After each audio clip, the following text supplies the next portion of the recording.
ini yang bagian atas ini contoh foto kegiatan P5 di sekolah kami ya, di mana sampah plastik di kalau caranya Jawa itu dikelabang ya, dibuat kepang gitu, kemudian dijadikan lukisan Bapak Ibu. Jadi itu contohnya lukisan Joko Widodo, kemudian lukisannya Gus Dur. Kemudian lukisan semua Bapak Ibu guru yang ada di SMP 1 Tayu itu dibuat oleh siswa Bapak Ibu. Jadi setiap kelas itu memiliki tugas untuk membuat minimal 2 lukisan gitu ya, 2 lukisan, kemudian itu bisa dijual. Nah, 2 lukisan, minimal 2 lukisan. Dan itu mereka juga membuat media promosinya di Instagram. Jadi bisa melalui poster atau melalui video untuk mempromosikan hasil lukisan sampah plastiknya. Dan kegiatan tersebut kami mengundang kebetulan di tetangga sekolah kami gitu ya, masih dalam satu kecamatan itu ya, beda desa tapi satu kecamatan.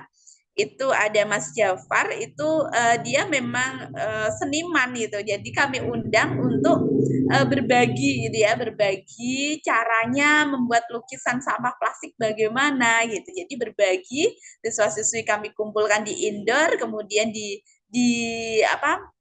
diberitahu dan dipraktikkan bersama-sama cara membuat lukisan tersebut. Nah, itu adalah salah satu contohnya. Jadi gambaran pelaksanaan P5.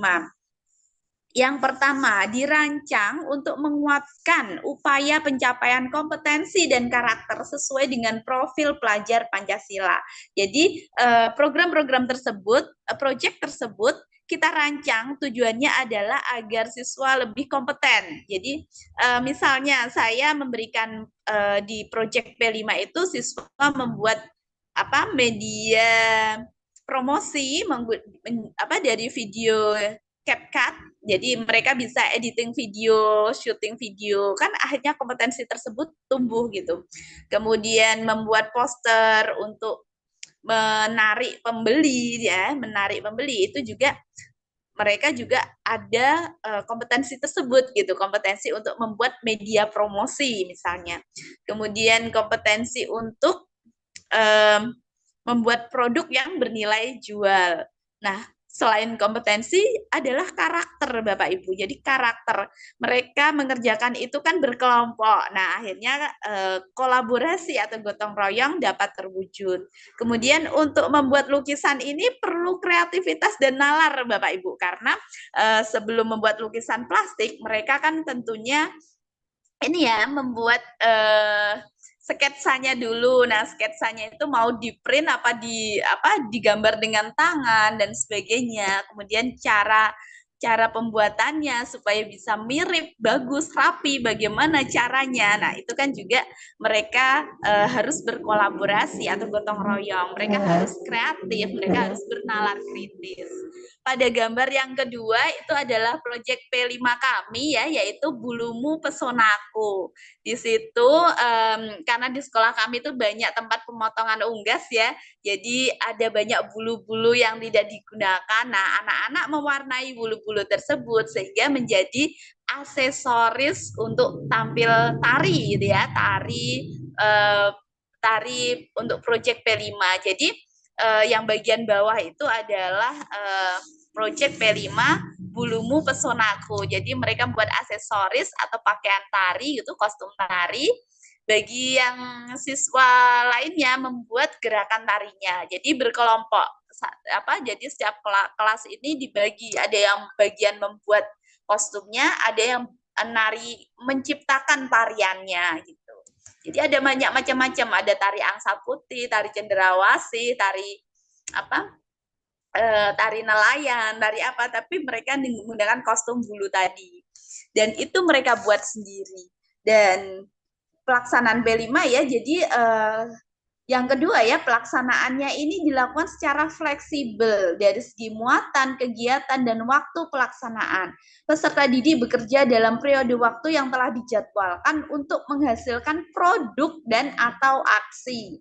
Jadi sekali lagi Bapak Ibu, tidak harus produk, boleh berupa aksi. Misalnya proyek P5 anti bullying atau anti perundungan. Ini kan berupa aksi nyata agar sekolah itu zero atau nol kasus bullying gitu ya. Itu bagaimana caranya? Nah, itu adalah aksi nyata. Boleh aksi, boleh produk. Kalau produk tadi seperti menghasilkan ekobrik, menghasilkan lukisan dari sampah plastik misalnya, atau menghasilkan kostum tari gitu, itu produk.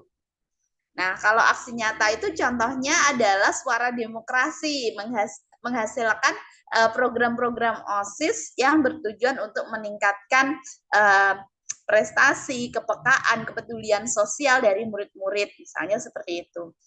Kemudian dirancang terpisah dari intrakurikuler. Jadi P5 ini tidak terkait dengan materi pelajaran tertentu. Jadi terpisah, tidak terkait dengan pelajaran tertentu, Bapak Ibu, terpisah ya. Jadi tujuannya apa, muatannya apa, kegiatannya bagaimana. Ini tidak harus dikaitkan dengan tujuan dan materi pelajaran yang ada di intrakurikuler. Mungkin dalam pembuatannya misalnya ya dalam kegiatan misalnya tarian P5 Bulumu Pesonaku itu mungkin terkait dengan seni tari gitu. Tapi ini tidak khusus dengan materi pelajaran tertentu begitu. Misalnya apa ini kaitannya dengan matematika, menghitung jumlah bulunya atau bagaimana, enggak. Jadi enggak perlu enggak harus gitu ya, enggak harus dikaitkan gitu dengan materi pelajaran tertentu.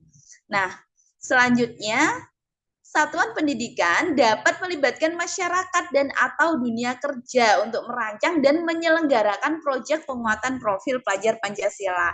Jadi seperti gambar yang di atas tadi Bapak Ibu, kami melibatkan narasumber dari luar untuk menyelenggarakan P5 tadi. Jadi narasumber kami dari Dinas Lingkungan Hidup dan dari ini ya dari seniman gitu, seniman yang dekat di sekolah kita undang untuk mengajarkan siswa-siswi tentang bagaimana sih buat lukisan dari sampah plastik gitu. Jadi kami bisa mengundang itu. Kemudian proyek didesain agar peserta didik dapat melakukan investigasi, memecahkan masalah dan mengambil keputusan.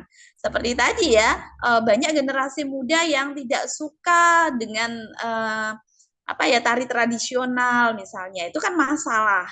Akhirnya mereka melakukan penelitian mengapa kok tidak suka kegiatan menari gitu. Ada yang mungkin kenapa kok banyak yang tidak menyelenggarakan tari karena kostumnya mahal misalnya. Karena kalau nanti nyewa ya mahal. Bagaimana kalau buat sendiri? Akhirnya seperti itu, memecahkan masalahnya dengan buat sendiri kostum dengan bulu-bulu yang tidak terpakai gitu. Jadi ini yang di sekitar sekolah itu ada tempat pemotongan unggas, bulu-bulunya kan tidak dipakai. Nah, bagaimana kalau dibuat ini? Nah, itu juga merupakan sebuah cara untuk memecahkan masalah dan mereka mengambil keputusan untuk modelnya seperti ini, buat gelang-gelang atau buat kayak selendang dari bulu-bulu atau bagaimana gitu. Jadi mereka pun memikirkan, kemudian mereka memikirkan tarian apa yang tepat dengan kostum semacam itu. Nah, itu juga ada korelasinya tentunya.